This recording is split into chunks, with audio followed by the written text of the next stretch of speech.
Hello, my name is John Occhi. I'm a realtor with Keller Williams and the Excellence in Real Estate team. I want to thank you for coming back. This is part 3 of my multi-part report that talks about leveraging and being able to buy real estate, whether it's residential real estate for personal use, for investment, or even commercial real estate. But it's all about buying real estate using leverage. And leverage, of course, is controlling real estate, controlling 100% of the real estate with only a very small percentage, if any, of your own money tying up the property.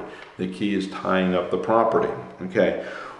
There's a couple things that we need to talk about in this segment, and we're going to get into it. But you need to realize, of course, that this is here to stimulate your thought process and to help you identify potential deals, because it requires creative thinking, and that's the only purpose of this entire series, is to stimulate your thought process, to think creatively and ask the right questions and see if, well, what if we did this, and maybe we, kind of move things around and maneuver and get outside the box a little bit and see what you can put together, because it's all about being creative. Okay, these aren't just regular deals that you just walk into. I mean, regular deals are in the MLS, and it's the bread and butter of most realtors. But this is the creative side. This is what takes time. This is what works. You have to work to make it work. Okay, but when you do it, and everyone isn't going to work for you. We already talked about that. Not every property can be bought with zero down or with leverage this way. But it only takes one. Remember that, it only takes one. And also, this just kind of goes without saying, but when you're looking to get creative into investment property like this, or leveraging property, you absolutely have to participate, because real estate is not a spectator sport, and leveraging certainly is not a spectator activity within the sport. Okay, so what does zero down mean? That's the first thing that we really need to discuss. And when you buy a property for zero down, does that mean that the seller is actually walking away with no money in their pocket? No, not at all. In many cases, most cases actually, the seller walks away with the full accepted offer price. They get their cash at the end of the day, pay their fees, pay their commissions, whatever their closing costs are, and they walk away with a pile of money, just like they would in any other transaction. So what is zero down? It means that you're not coming up with the cash, you're using other people's money. You're being able to buy real estate, whether it's with a loan, and let's say it's a 97% loan, or 100%, 103%, 107%, 125% loan. There are some of the packages that are out there today. So you can buy one of these loan packages using your money, the minimal amount of money, but you do need to have good credit, and you need to have a good source of income, okay, in order to show that you can pay this back.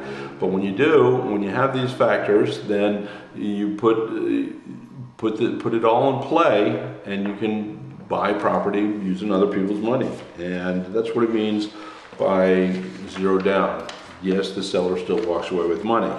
All right, now I said that you need to have good credit and good income, and good credit is imperative. And if you don't know what your credit score is, if you're just kind of getting started in investing and you think that this is something you really want to get in, well, I can't tell you this. There's not a better time than right now. And let me explain that, because property is sitting on the market longer, so there are more distressed sellers, people who maybe they've already transferred out, or they've bought another home, and they've got it, especially if a house is sitting vacant. And we'll talk about this in another upcoming segment. But the more property that's on the market, the slower it's selling, and so the more sellers really need to get their cash out and make sure that they sell theirs as opposed to somebody else selling their property. So we're talking about credit right now, and credit, as I said, is important. There's 3 major credit bureaus. There's Equifax, Experian, and TransUnion. Now I'm going to read some phone numbers here. Equifax is 1-800-685-1111, and the website is www.equifax.com. That's EQUIFAX.com. Or Experian, which is 800-682-7654. And they're at www.experian.com/product-L-consumer.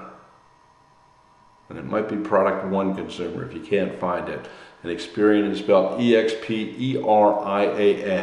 And then finally there's TransUnion, and their phone number is 1-800-916-8800, 8800, and their website is www.tuc.com. Now, why do I tell you this? Because you can get your credit report from each of these bureaus for approximately $8 each. Now, if you've been turned down for credit recently or you're unemployed, you can actually get it for free. And when I say turned down for credit, that's also if you were turned down for a promotion or a job, and they use your credit report as a basis for that. They have to notify you of that reason, and then you have the ability to do that. Now, I've got another whole special report that I'm going to be filming. It's not filmed as of this date, April 6th or 7th, whatever it is, 2006, but there will be a report on credit repair and the things you need to know. But just real briefly, let me just say that if you find discrepancies, you need to deal with them right away and get them off your credit bureau. And once you submit a discrepancy, the credit bureau has 30 days in order to take it off. Otherwise, it should fall off automatically. Now, that doesn't mean it can't go back on, but again, that's a whole other topic, and I will go into with you in detail so that you can get a further and deeper understanding of how to clean up your credit. Because I know there's companies out there that charge, an arm, a leg, fingers, toes, left ear, whatever the case may be. But you can do it yourself if you're just conscientious and you stay with it and you follow through. All right. Now, if your credit report is less than perfect, and let's say you can't go through, or you don't have the time, or you don't want to get your credit cleaned up, does it mean that you cannot borrow 100% financing or 97% finance or something? Absolutely not. We have what we call subprime lenders, and a subprime lender is someone who specializes in working with folks that just don't have the perfect credit. And when I say perfect credit, we're typically looking at, in order to get the really good deals, you want a 680 FICO. FICO is FICO. That stands for Fair Isaac Company. It's a company that looks at all of the credit bureaus and all the different variables, and they come up with a score. And typically, the 3 credit reports, the middle score is the most important. They throw out the high, they throw out the low, and what's in the middle is what you're stuck with, okay? So with subprime lenders, you want to make careful that they have a number of different really unique programs too. But sometimes it's real easy. We even hear the term predatory lending, okay? People get into loans that they just can't get out of. And I'm not saying that all subprime is that way, because it's not. But there is a segment of subprime that is, very cutthroat, very sharkish. All right, and with subprime, you got to be careful for prepayment penalties. Some of them will go long, 3 years, 5 years. They want to lock you in for a long interest or period of paying interest, or you're going to pay a lot of it in interest in order to get out. Typically 6 months worth of interest is the prepayment penalty.